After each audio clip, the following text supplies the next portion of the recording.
Selanjutnya kita masuk ke bab 3, yaitu mengenai manajemen tenaga pendidikan dan kependidikan.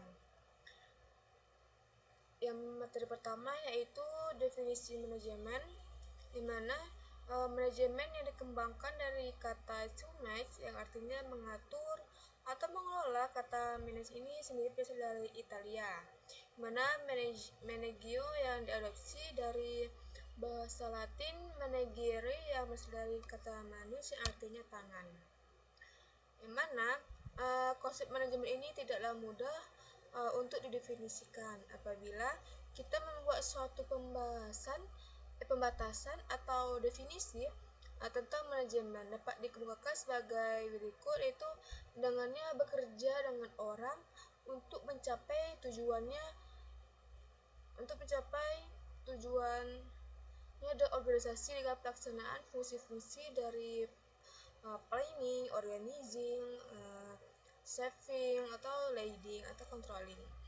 Selanjutnya kita masuk ke materi kedua, yaitu mengenai definisi tenaga pendidik dan kependidikan, di mana tenaga kependidikan adalah anggota masyarakat yang mengabdikan diri dan diangkat untuk menunjang penyelenggaraan pendidikan, sedangkan pendidik adalah tenaga kependidikan yang berkualifikasi sebagai guru, dosen, konselor, atau pamong belajar, ada widya wismara, widya suara, atau tutor, instruktur, fasilitator, dan sebutan Latin yang sesuai dengan kekhususannya, serta berpartisipasi dalam menyelenggarakan pendidikannya. Kemudian selanjutnya ada materi yang ketiga, yaitu mengenai definisi manajemen tenaga pendidik dan kependidikan, yang mana manajemen tenaga pendidik ini dan kependidikan adalah aktivitas yang harus dilakukan melalui tenaga pendidik dan kependidikan itu masuk ke dalam organisasi pendidikan sampai akhirnya berhenti melalui proses perencanaan sumber daya manusia dalam perekrutan atau seleksi, penempatan, pemberian kompetensi, penghargaan pendidikan dan latihan atau pengembangan dan pemberhentian. Kemudian selanjutnya itu ada tujuan tenaga pendidik dan kependidikan, yang mana tujuan manajemen ini dalam tenaga pendidik dan kependidikan berbeda dengan manajemen sumber daya manusia pada konteks bisnis. Di dunia ini pendidikan tujuan manajemen SDM lebih mengarah pada pengembangan pendidikan yang bermutu, membentuk SDM yang handal, produktif, kreatif, dan berprestasi. Kemudian ada juga fungsi Ditjen atau PMPTK, di mana penyiapan perumusan kebijakan departemen di bidang pendidikan mutu pendidik dan tenaga pendidikan, pelaksanaan kebijakan di bidang peningkatan mutu pendidik dan tenaga kependidikan, penyusunan standar norma atau pedoman kriteria dan prosedur di bidang peningkatan mutu pendidik dan tenaga kependidikan, pemberian bimbingan teknis dan evaluasi di bidang peningkatan mutu pendidik dan tenaga pendidikan. Dan ada juga pelaksanaan urusan administrasi Direktorat Jenderal. Nah, di sini juga ada materi, yaitu yang keenam, itu ada materi tujuan manajemen tenaga pendidik dan tenaga pendidikan, di mana di sini ada memungkinkan organisasi mendapatkan dan mempertahankan tenaga kerja, kemudian meningkatkannya dan memperbaiki kapasitas yang dimiliki oleh karyawan. Kemudian ada juga mengembangkan sistem kerja dengan kinerja tinggi yang meliputi prosedur perekrutan dan seleksi yang ketat. Kemudian ada juga mengembangkan praktik manajemen dengan komitmen tinggi yang menyadari bahwa tenaga pendidik dan kependidikannya.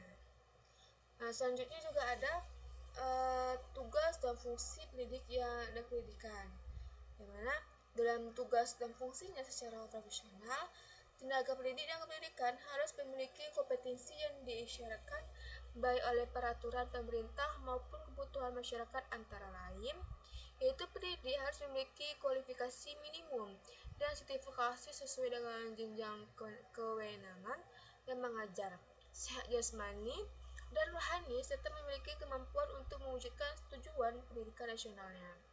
Kemudian ada juga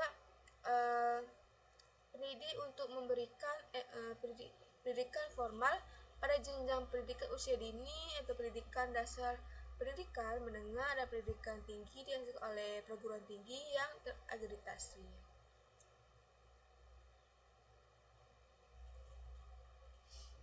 Selanjutnya ada juga materinya, yaitu mengenai jenis-jenis tenaga pendidik dan kependidikan.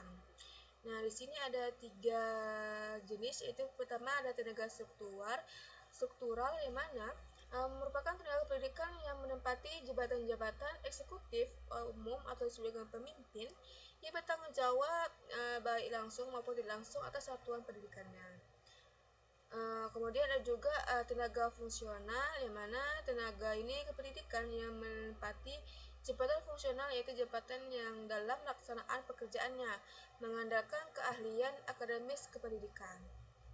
Selanjutnya juga ada tenaga teknis kependidikan, yang mana tenaga pendidik yang dalam pelaksanaan bekerjanya lebih dituntut kepada kecakapan teknis atau operasional atau teknis administratif, laboran atau teknis sumber belajar atau pelatih olahraga atau kesenian dan keterampilan dan petugas TU. Nah, di sini juga ada materi mengenai aktivitas manajemen tenaga pendidik dan kependidikan. Yang mana dalam yang utama itu ada perencanaan, yang mana perencanaan manajemen tenaga pendidik dan pendidikan adalah pengembangan dan strategi dan menyusun tenaga pendidik dan kependidikan sumber daya manusia atau SDM yang komprehensif guna memenuhi kebutuhan organisasi di masa depan. Kemudian selanjutnya juga ada seleksi, yang mana seleksi ini disebut dengan selection atau seleksi didefinisikan sebagai suatu proses pengambilan keputusan di mana individu dipilih oleh untuk mengisi suatu jabatan yang didasarkan pada penilaian terhadap seberapa besar karakteristik individu yang bersangkutan sesuai dengan yang dipersyaratkan oleh jabatan tersebut. Nah, dapat saya simpulkan yaitu tenaga pendidik dan kependidikan dalam proses pendidikan memegang peranan strategis terutama dalam upaya membentuk watak bangsa melalui pengembangan kepribadian dan nilai yang diinginkan. Dipandang dari dimensi pembelajaran, peranan pendidik atau guru atau dosen, pamong belajar atau instruktur, tutor, widya suara dalam masyarakat Indonesia tetap dominan sekalipun teknologi yang dapat dimanfaatkan dalam proses pembelajaran berkembang amat cepat.